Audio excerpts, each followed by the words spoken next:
Hi, everybody. Last week I shared that I'm going to be doing a lot of journaling this year as part of my healing journey, and I shared my very first journal entry with you. Writing things out just really helps me process things well, and if you feel it would be helpful, I invite you to do the journaling exercises I share as well. Much of what I'm journaling about is being adapted from a book titled Healing from the Emotionally Absent Mother by Christy Lincoln. It's not a book specifically about narcissism, but given that my mother was a covert narcissist of the neglectful type, a lot of the entries are really applicable to my situation. I completed a journal entry this week all about self-talk, specifically negative self-talk. This has been such a huge problem for me, and I'm sure it is for many other people in my shoes. So I wanted to share this journal entry with you today. Self-talk is so important. And I'm sure you'll know what I mean. It's not like I consciously think these things to myself. It's just this tiny voice from deep in my belly that whispers to me. It really affects me. This journaling exercise helped me realize two things. One is that in order to overcome some of the obstacles I'm facing, I have to address that deep inner voice of self-talk. But it also showed me something else. I often get really frustrated because I don't feel like I'm making any progress. But in writing this out, I came to see I am making progress. I am getting better. And so I finished the journal entry feeling very hopeful, and I hope it inspires you today. The exercise involves several sentences of negative self-talk, and I take them one at a time and write about how that particular statement has affected me. I am a failure. I feel like a failure, which really doesn't make sense. I'm a college graduate. I graduated with excellent grades. I have succeeded at various jobs. And yet deep down, I still have this lingering, nagging feeling that I'm a complete disaster as a person.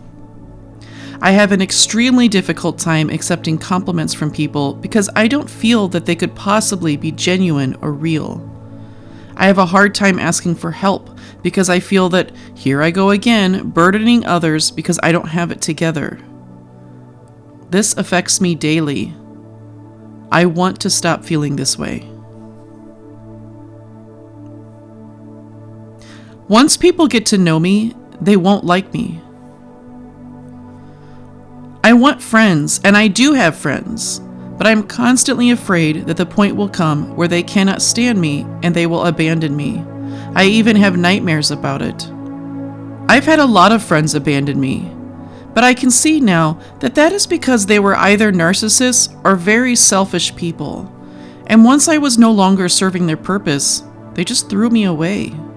It was always so devastating. I have tolerated friendships with extremely selfish people who always thought about themselves and not about me. I was a narcissist magnet. It was so normal to me. I could not see how unhealthy and unfeeling these people were. But before I understood this, I believed it had something to do with me, and part of me still does. That is hard to let go of. I can understand rationally that that is what happened, but to get it down into the core of who I am has been very difficult. I want to stop being afraid of abandonment or not being liked. I'm so damaged that there is no point in trying. I did struggle with this for a while, and I still do to some degree, but not as much. I would imagine many people with mothers like mine feel the same, because it takes a long time to figure out what is going on with our mothers, and then what is going on with ourselves. By then, it's easy to feel that our lives have been robbed from us, and it's too late. I get angry thinking of the many years my mother stole from me. Years I could have spent having good, healthy relationships and being happy, but because of her abuse, I was so damaged that wasn't possible. Now, here I am at the age of 47 trying to rebuild my life. It's hard to not focus on the years lost or to feel a sense of hopelessness. But I am getting better about that. I still have, hopefully, many years left to live, and I want to enjoy them and spend them having the things I have so far been denied because of my mother's abuse. I do worry I won't succeed, and yet I'm determined to try. I have to believe that I can recover from this and live the life I want. I will never fill in the blank, find a partner, get a good job, have lots of friends, get what I want. Every dating relationship I've had has been with a very unhealthy person that ended in disaster. I do often feel like I'll never be wanted and loved by a good, healthy person, and so I'm destined to be alone for the rest of my life. It's too hard right now to imagine someone wanting to be with me for life, since every time I thought I had found that, things fell apart while I missed all the warning signs. I've always had lower goals at my jobs because I just assumed going in I'd never get promotions or make better money. I'm taking some chances now. I'm writing a book about a subject that is very important to me, and yes, I often get scared that I won't sell hardly any copies, like maybe it'll be a total waste. It's hard to dream bigger than that, but I'm pushing forward in spite of those feelings. Some days, I do feel hopeful and can see the book is coming together really well. Other days, I'm scared out of my mind to do this and worry that everyone will hate it and it will be a huge flop. But I'm going to keep trying, which is something I wasn't able to do before. In terms of friendships, I have distanced myself from many people these past few years, and in some cases, cut some people off entirely. Now that I've been almost 3 years no contact with my mom, and seen how unhealthy my relationship with her was, I've come to see that I've had so many unhealthy relationships in my life, and I don't want it to be that way anymore. But it's hard for me to imagine having a handful of truly healthy, supportive friends. But I do want that. I live with general fears of something terrible happening to me. I'm terrified of something happening to my son. It seems things just never work out for me. So when I have something really wonderful, like my son, I'm in a constant state of fear that something will happen to him because nothing that makes me this happy would ever last. I think this stems from the fact that as a child, I saw everyone having families that treated them well, and I wished so badly I could have that, but never did. And so it became programmed in my mind that other people get to have good things, but I just don't. And so some of that has become a self-fulfilling prophecy. I don't think I can get a promotion at a job, so I don't apply for it. I don't think I can have healthy relationships, so when I meet someone who is healthy, I get very fearful and tend to pull away. To get over these fears, I am coming to see through writing this that I have to start working on the negative self-talk as a whole. It's not like I consciously say these things to myself. It's much deeper than that. And until that is fixed, I know I will continue to fear losing what is most important to me. I am unattractive. I definitely see myself as unattractive. For one, I'm overweight. I've used food as a source of covering pain for many, many years. Recently, I've taken significant steps to improve my eating, and that's gone well, but the weight will take a long time to come off. One approach I'm working on is looking at feeding myself nourishing food as a form of self-love. It's taking care of my body. It's loving myself. That's hard for me to do after a lifetime of my mother criticizing me for my weight and making me hate my body, which is frustrating when she's the reason I have a problem with weight in the first place. To get my diet under control, it was absolutely necessary to go no contact with my mother. I was using food as a medication, a way to soothe myself after she'd wounded me again and again and again. And then I'd loathe myself for eating that way. Stopping the wounding in the first place made me much more able to control my eating habits. And that's getting better and better. But that isn't the only issue. My weight is what I blame these feelings on, but it's deeper than that. I know it is. So even when I lose the weight, I know I will still struggle with this if I don't deal with it now. And so I'm using my improved eating, like I said, as a form of self-love. And I hope by the time the weight is off, that will help me feel better about my appearance as a whole. I was also bullied terribly at school because I had very poor social skills due to my situation at home and the fact that my mother required me to wear clothes that she picked. I could not pick my own clothes. My mother often dressed me with clothes that allowed her to feel she was reliving her own childhood, which means I was wearing clothes that represented a totally different period of time, and the kids laughed at me over it every day. Kids called me ugly all the time. Between my mom and practically every child in my life, I was made to see myself as one of the ugliest people in the world. I really want to stop letting that affect how I see myself in the mirror.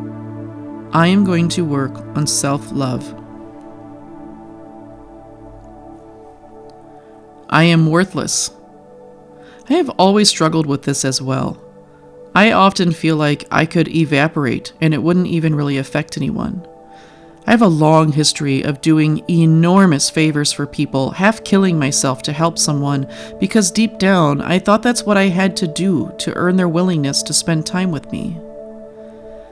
I still struggle with feeling worthless.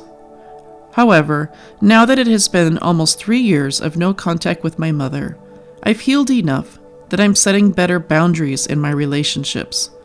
I tell people when I don't have time to do something they've asked me to do, which is new.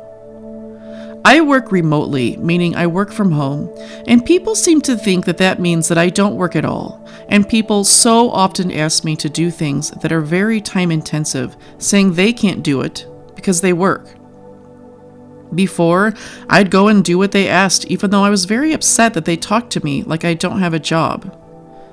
I do have a job. I have this YouTube channel, which I'm enjoying, but it does take a commitment of time. I have another YouTube channel on another subject. My son is disabled because he had a stroke when he was a baby, so he requires more care, like helping getting dressed. He needs help brushing his teeth, things like that. I homeschool my son. I'm writing a book. I'm about to start a new YouTube channel about my efforts to improve my health, which will take even more of my time. I almost never relax and watch TV, while my friends asking me for these favors easily watch 15 or more hours of TV every week, while I'm bending over backward doing them favors to save them time. But I don't do that anymore. I finally got fed up with being treated this way. I just say the truth now if I don't have time for something, rather than agreeing and taking on something that is really too much for me. And when people talk to me like I don't work, I stand up for myself. I tell them I actually do work and that I have a lot going on and I'm very busy, and to stop talking to me like I have all kinds of free time. I used to never stand up for myself, but now I am. Writing this out has helped me see that while I do have things to work on quite a bit, I am indeed getting better. I would have never had the guts to stand up to someone in the way I just described a couple years ago. I would have never been able to improve my diet the way I have a couple years ago. But now I do. I'm a little scared when I take these steps, but I still am able to do it. I've become able to say what I have to say, and to show a basic level of care for myself that I wasn't able to before. Healing takes time. It took over 40 years of abuse to develop these problems, and it won't go away in a few months. I have to keep reminding myself of that and offer myself grace and patience. But I am seeing from writing this last part out that I have made progress, and that makes me feel so hopeful that that progress will continue, and that the day will come when I can successfully do and see and feel things that I've been unable to so far. I am determined to get better. Thanks for listening today. And I hope what I wrote here can inspire you as well. I'm not any better than you. I'm not any more special than you. I promise that. We're the same. If I can make progress, you can too. I believe in you. And if you think it'd be helpful, I invite you to journal with me. And know that I'm here for you. I read every comment. It really makes me happy to read them and to reply. I wish I had that earlier on in this journey. And it really does bring me joy and a level of healing to myself to be able to be that for someone else. So please feel free to comment and share whatever's on your heart. I'll see you next week. And please remember, to all my fellow survivors, you are worthy, you are valuable, and you are beautiful, whether your mom sees that or not.